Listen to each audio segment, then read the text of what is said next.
सतगुरु बचन कहते हैं, नानक से अखड़ियां बयान जिन्नी डिसंदो मापरी। वो अखा होर ने अनुभव नेत्र प्रकाश जिहदे नाल मेरा प्यारा दिसदा है। इन्हां अखां नाल नहीं दिसदा, इन्हां अखां नाल आकार दिसदा है, निरंकार नहीं दिसदा।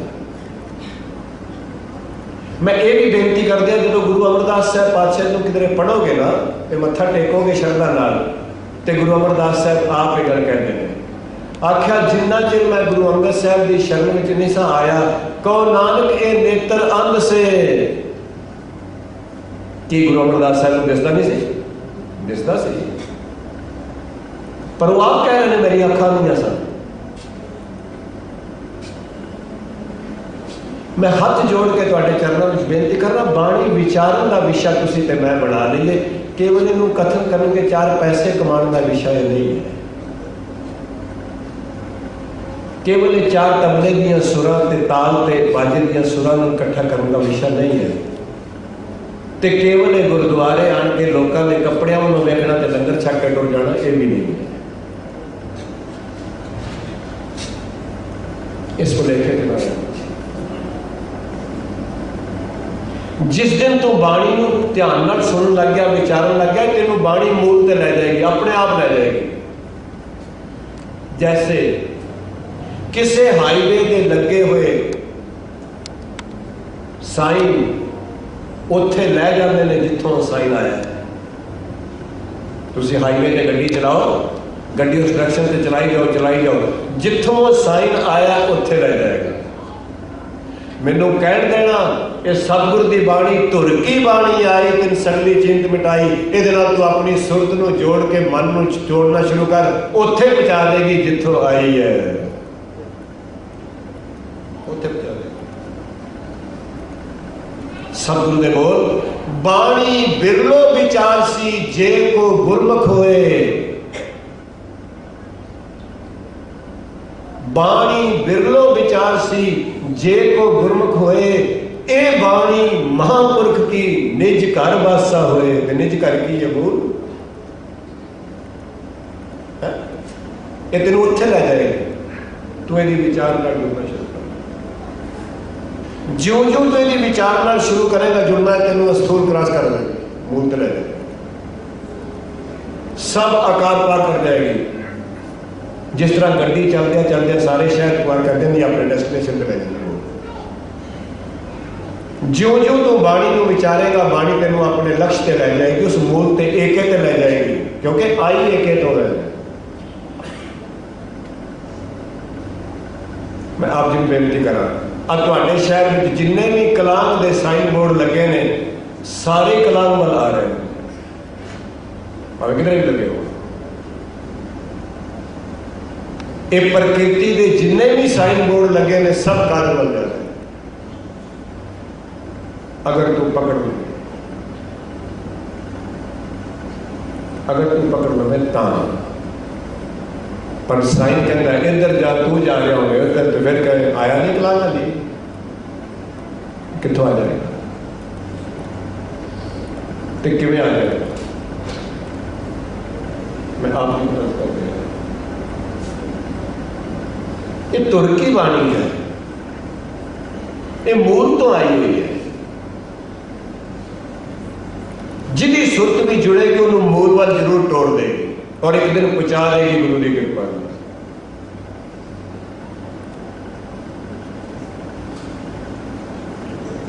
बाबा कबीर कहते हैं, चर्चा रचित चित्र है भारी, तज चित्र है। आख्या चित्र ते खलोई ना, चित्र कोलों ते तू इशारा लेना सी, साइन लेना सी, डायरेक्शन लेनी सी कि चित्र आया कितों।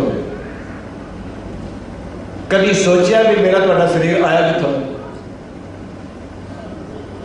कभी सोचा?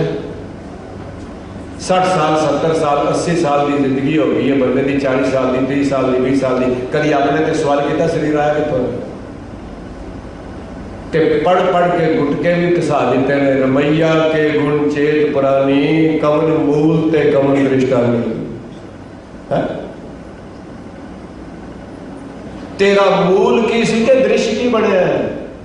अस्थूल की बन गया तो मूल की सी। ते किन्ने साल हो गए ने पढ़दे कि कदी इस निगाह नाल कदी इस पंक्ति नूं विचारिया भी मूल की सी। ए शरीरा मेरिया हर तुम मैं जोत रखी तां तू जग में आया। तो फिर जोत मूल है ना, ये शरीर अस्थूल है।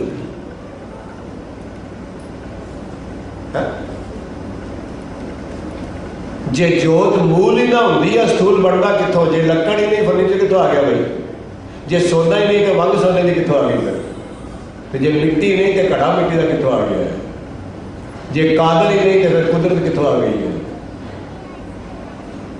कितों आ गई है? बस एक रब दे प्यारे का ते मेरे वर्ग का ही फर्क है। असी कुदरत में उलझ गए हैं, वो कुदरत तो निकल के अगे सुलझ गया है। चच्चा रचित चित्र है भारी, बाबा कबीर कहते तज चित्र है, चित्र नूं छड़ दे, आकार नूं छड़ दे, रूप नूं छड़ दे, रंग नूं छड़ दे, इस तो अगे चल। तज चित्र है चेतो चित्रकारी, चित्रकार नूं याद कर जिन्हें बनाया है, उन्होंने याद कर, इहदे विच ना उलझ। तज चित्र है चेतो चित्रकारी। पर बाबा कबीर जी ने अगे मेरे वर्गिया की हालत बयान की है। आख्या परमेश्वर की करिए, चित्र बचित्र यह अवझेरा। ये तू चित्र इन्ना ही विचित्र बना दिता है, ये बंदे को उलझा देता, टुरन ही नहीं देता अगे। चित्र विचित्र ये इन्ना विचित्र चित्र है, टुरन ही नहीं देता अगे, इत्थे फस जाता बंदा। ये परिवार के चित्र में फस गया, एक कारोबार के चित्र में फस गया, ये प्रभुता ते सत्ता के चित्र में फस गया, ये प्रधानगी के चित्र ते जथेदारियों के चित्र में फस गया। कितने निकले हो तो कौन कटे लोगे? कोई कथा के अहंकार के चित्र में फस गया तो कोई कीर्तन के अहंकार के चित्र में फस गया। अगे किवें निकले हो तो किवें निकले? मैं आप जी बेनती कर रहा, कोई इलम के चक्कर में फस गया तो कोई अपने शरीर की ड्रेस में ही फस गया तो मेरी ड्रेस बहुत चंगी, बाकी के सब काफरी फिर किवें टुरेगा? किवें टुरेगा? चित्र विचित्र यह अवझेरा। बाबा कबीर ने बड़ी वड्डी उलझन है, बड़ी वड्डी उलझन है। फिर नाल ही बाबा कबीर ने आख्या तज चित्र है, चित राख चितेरा। अपने चित में चित्रकार को वसा, चित्र को कदी ना वसाए। अपने अपने हिरदे विच प्रकृति को ना वसाई, कादर को वसाई। प्रकृति में रहना है, रहो, परिवार में रहो, पर हिरदे में निरंकार वसा। दाता में रहो पर हिरदे में दाते को वसा। और सुखा में रहो पर सुख दाते को हिरदे में वसा। गलता बने मुश्किल यही है, जदों दाता में शरीर रहिंदा मन भी दाता में फस जाता, जदों सुखा में शरीर रहिंदा मन भी सुखा में फस जाता। बस इत्थे अटक जाती है। तो मैं अर्ज कर देना चाहना आप जी को, तेरा लक्ष्य होवे, तेरा एम होवे मैं मूल तक पहुंचना, मैनू जिंदगी मिले मूल तक पहुंचने वास्ते, यह है एक ओंकार। मेरी तुच्छ बुद्धि मुताबिक अगो सतगुरु जाना है।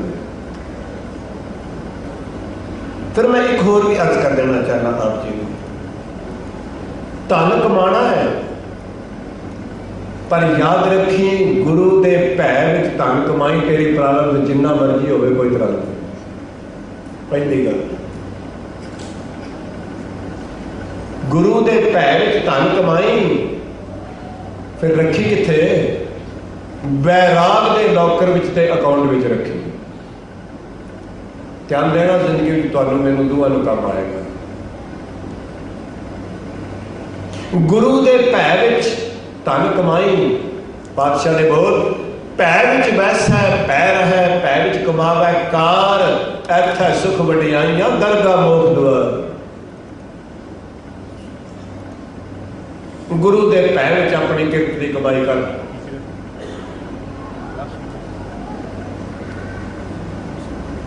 ਭੈ ਵਿੱਚ ਬੈਸੈ ਪੈ ਰਹੈ, ਭੈ ਵਿੱਚ ਕਮਾਵੈ ਕਾਰ, ਐਥੈ ਸੁਖ ਵਡਿਆਈਆਂ ਦਰਗਾ ਮੋਖ ਦੁਆਰ। ਆਪਣੀ ਕਿਰਤ ਨੂੰ ਗੁਰੂ ਦੇ ਭੈ ਨਾਲ ਜੋੜਦਾ, ਗੁਰੂ ਦੇ ਭੈ ਵਿੱਚ ਧਨ ਨੂੰ ਕਮਾਈ। ਤੇਰੀ ਪ੍ਰਾਰਬਧ ਦਾ ਜਿੰਨਾ ਮਰਜ਼ੀ ਕਮਾ, ਗੁਰੂ ਮਨਾ ਨਹੀਂ ਕਰਦਾ, ਪਰ ਉਹਦੇ ਡਰ ਵਿੱਚ ਨਹੀਂ। ਫਿਰ ਰੱਖੀਏ ਕਿੱਥੇ ਮਹਾਰਾਜ ਕਮਾ ਕੇ? ਸਤਿਗੁਰੂ ਕਹਿੰਦੇ ਨੇ ਵੈਰਾਗ ਦੇ ਅਕਾਊਂਟ ਵਿੱਚ ਜਮ੍ਹਾਂ ਕਰਾਈ, ਵੈਰਾਗ ਦੇ ਲੋਕਰ ਵਿੱਚ ਰੱਖੀ, ਵੈਰਾਗ ਦੇ ਪਰਸ ਵਿੱਚ ਰੱਖੀ। ਇਹ ਮੇਰਾ ਨਹੀਂ ਹੈ, ਇਹ ਤੂੰ ਦਿੱਤਾ ਹੈ। ਫਿਰ ਖਰਚ ਕਿਸ ਤਰ੍ਹਾਂ ਕਰਾਂ?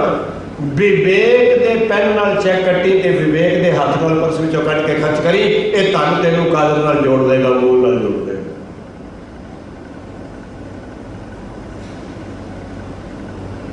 ਵਿੱਚ ਕਮਾਈ, ਵੈਰਾਗ ਵਿੱਚ ਜਮ੍ਹਾਂ ਰੱਖੀ, ਵਿਵੇਕ ਵਿੱਚ ਖਰਚ ਕਰ। ਨਾ ਭੈ ਵਿੱਚ ਕਮਾਇਆ ਜਾਂਦਾ ਹੈ, ਨਾ ਵੈਰਾਗ ਵਿੱਚ ਰੱਖਿਆ ਜਾਂਦਾ ਹੈ, ਤੇ ਨਾ ਵਿਵੇਕ ਵਿੱਚ ਖਰਚ ਕੀਤਾ ਜਾਂਦਾ।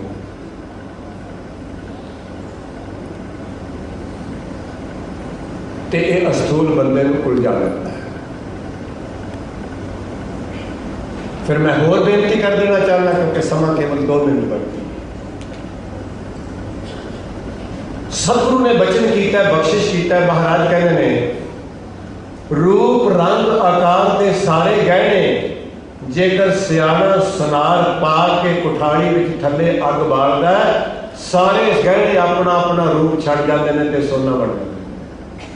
ਗੁਰੂ ਅਰਜਨ ਸਾਹਿਬ ਬੋਲ, ਅਲੰਕਾਰ ਮਿਲ ਥੈਲੀ ਹੋਈ ਹੈ, ਤਾਂ ਤੇ ਕਣਕ ਬਖਾਨੀ। ਆ ਗਿਆ? अलंकार मिल थैली हुई है, ताते कनक बखानी।